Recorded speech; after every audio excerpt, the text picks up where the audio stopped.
Halo teman-teman, kembali lagi di channel saya. Teman-teman masih bingung dengan usaha apa sekarang? Nah, sekarang saya akan membagikan 6 jenis bisnis usaha kuliner modal kecil. Usaha ini tidak peduli seberapa besar atau kecilnya ukuran bisnis teman-teman. Aspek pemasaran berperan penting bagi kesuksesan bisnis teman-teman. Dengan kata lain, bisnis ini tidak menerapkan aspek pemasaran secara benar yang akan berdampak fatal buruk bagi bisnis Anda. Dampak buruk tersebut salah satunya berupa gagalnya bisnis teman-teman dalam menarik pelanggan seperti di bidang bisnis lainnya.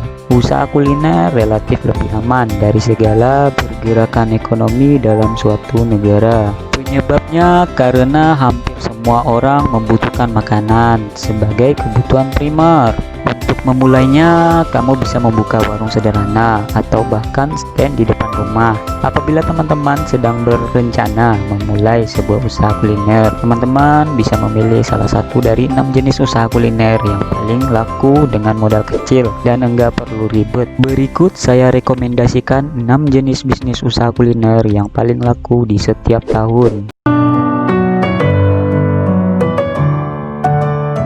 Pertama, pisang keju. Pisang adalah salah satu buah tak kenal musim yang mudah dijumpai sepanjang waktu. Pisang juga kerap digunakan untuk menjaga berat badan supaya tetap ideal. Buah bercita rasa manis ini kerap dijadikan kehidupan, bahan campuran membuat roti atau kue, sampai perlengkapan bubur sehat. Di balik kelezatan buah berwarna hijau saat mentah dan kuning ketika matang ini, pisang memiliki segudang nutrisi yang bermanfaat bagi kesehatan. Prospek jual pisang keju sangat bagus, apalagi di lingkungan kampus di mana banyak anak kos yang suka jajan cemilan. Selain pisang keju, penjualan cemilan apapun kayaknya nggak ada yang sepi ya. Menurut taksiran kasar, dalam sehari pisang keju bisa laku minimal 100 porsi dengan keuntungan sekitar 30%. Jika ingin duit lebih banyak, buka saja beberapa stand. Kedua, martabak mini. Siapa sangka, meskipun ukurannya menggemaskan, ide bisnis kuliner ini bisa menghasilkan pundi-pundi yang besar loh. Untuk memulai bisnis martabak mini ini, teman-teman bisa memulainya dengan modal dari 4 juta rupiah hingga 10 juta rupiah. Perhitungan seluruh kebutuhan yang diperlukan seperti bahan martabak, alat-alat masak, hingga gerai atau gerobak yang akan digunakan. Mungkin kemahalan untuk beli gerobak aja kali ya. Nah, untuk modal irit memulai bisnis ini, mungkin untuk gerobak awalnya kita yang bikin sendiri aja ya teman-teman. Ketiga, es campur. Peluang untuk bisnis es campur terbilang sangat bagus dan sangat cerah. Bisnis es campur menjadi suatu pilihan bisnis minuman dari berbagai bahan campuran yang menjanjikan, hingga banyak orang yang tertarik menekuni bisnis tersebut. Peluang untuk bisnis minuman dari berbagai bahan campuran es campur ini masih terbuka lebar serta sangat menguntungkan oleh siapa saja. Nah, untuk pemula bisnis ini bermodal 1-3 juta. Nah, bagi teman-teman berminat gak nih menjalankan bisnis es campur ini? Yang keempat, gorengan.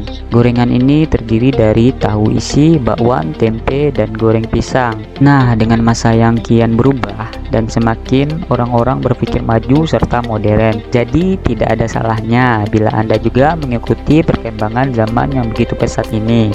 Dengan cara berjualan gorengan, hampir semua tempat yang dilewati masyarakat bisa kita jadikan lokasi berjualan gorengan loh. Tidak harus di alun-alun atau pusat kota. Yang penting lokasi ramai, parkir gratis, dan aman dari bahaya kebakaran. Untuk nilai plusnya juga, teman-teman bisa berjualan di dekat toko lain, misalnya di depan Indomaret, samping toko baju, atau di dekat toko buah. Kelima, bakso mie ayam. Bisnis mie ayam masih menjadi salah satu pilihan usaha kuliner favorit bagi banyak orang di tanah air. Menu yang satu ini tentunya udah sangat familiar di seluruh rakyat Indonesia. Untuk bisnis mie ayam, sudah pasti modal utama adalah peralatan masak. Selain modal utama berupa peralatan dan perlengkapan, terdapat bahan baku untuk menjalankan bisnis mie ayam. Kamu juga perlu memilih lokasi yang tepat agar lebih mudah dijangkau dengan masyarakat. Coba cari tempat yang sering dilalui oleh masyarakat dan juga dekat dengan perkantoran, karena banyak pegawai yang malas panas-panasan cari makan keluar dan memilih order lewat aplikasi. Keenam, warung kopi kekinian. Saat ini bisnis kopi, baik itu kedai kopi, warung kopi, atau kafe, sedang berkembang cukup pesat. Hal ini dilakukan dengan penambahannya cipta kopi yang berasal dari berbagai masyarakat Indonesia, khususnya anak muda. Tentunya ada peluang bisnis kopi kekinian yang bisa teman-teman ambil di sini, di mana segmen coffee shop kini bukan hanya untuk kalangan orang tua saja, melainkan juga untuk generasi milenial. Kita semua tahu bahwa bisnis kopi kekinian merupakan sebuah lahan bisnis yang cukup menjanjikan, dan itu jika kamu mengolahnya dengan baik. Mengingatkan lagi, setiap konsumen memiliki karakter dan selera yang berbeda-beda. Begitu pula dengan jenis kopi Indonesia yang memiliki jenis yang berbeda-beda. Bisnis warung kopi kekinian ini bermodal 5 hingga 10 juta. Nah, dari 6 jenis bisnis usaha kuliner tadi, mana yang bisa kamu ambil sebagai hobi? Bicara soal kuliner, perut saya jadi terasa lapar nih teman-teman. Hehehe. Baiklah, terima kasih sudah menonton video ini sampai habis. Salam, sampai berjumpa lagi di next video. Bye-bye.